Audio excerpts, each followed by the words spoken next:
حتی تو کشورهای خودشون فقر بیداد میکنه. در کشور آمریکا بیش از 40 میلیون انسان هستند که نه سرپناهی دارند نه شغلی دارند.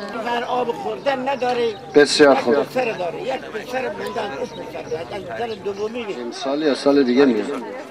امسال میرسه؟ مطمئن قول بدم؟